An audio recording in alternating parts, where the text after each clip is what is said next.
পয়গম্বর বলেন কিয়ামতের দিন ওই ব্যক্তির কাঁধের মধ্যে উট দাঁড়িয়ে যাবে, দাঁড়িয়ে চিৎকার করে আল্লাহকে বলতে থাকবে, ও আল্লাহ, এই ব্যক্তি আমি উটকে আত্মসাৎ করে দুনিয়ার মধ্যে চলেছে।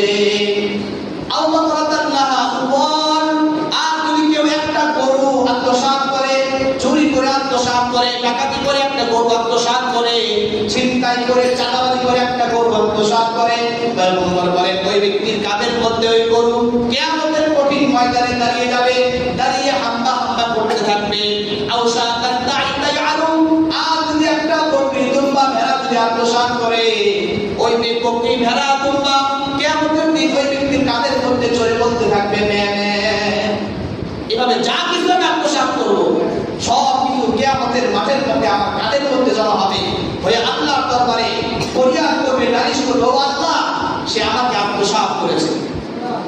গত কয়েকদিন আগে আমরা সোশ্যাল মিডিয়ায় দেখতে পেয়েছি সোহাগ নামের এক ব্যবসায়ীকে চাঁদাবাজরা চাঁদা পেয়েছিল, চাঁদা না দেওয়ার কারণে তাকে পাথর মেরে, বুকের উপর পাথর মেরে, মাথার মধ্যে পাথর মেরে, চাঁদা না দেওয়ার কারণে নিষ্ঠুরভাবে নির্মমভাবে হত্যা করেছে।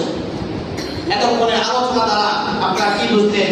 অন্যায়ভাবে এভাবে অত্যাচার করে, পাথর মেরে, মানুষ হত্যা করে চাঁদা নেওয়া, এটা কি হালাল নাকি হারাম? বলেন, হালাল নাকি হারাম?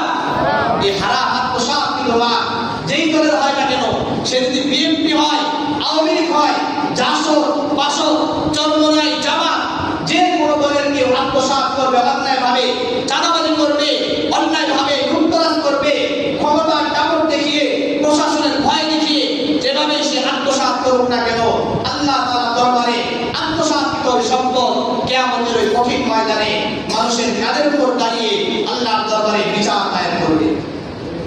এজন্য যে সমস্ত দলের কর্মীরা আছে এখন পর্যন্ত ক্ষমতায় যায় নাই, তা আগেই চাঁদাবাজি শুরু করে দিয়েছে।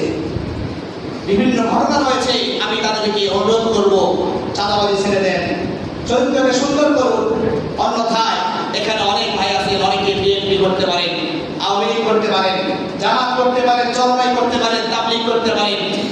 কাউকে ডাইরেক্ট আমি বলতেছি না, যারাই চাঁদাবাজি করেন, সে জামাত হোক, চরমাই হোক, বিএনপি হোক, আওয়ামী লীগ হোক, কারো ছাড় এই বাংলার মধ্যে দেওয়া হবে না। কথা বলেন ঠিক কিনা?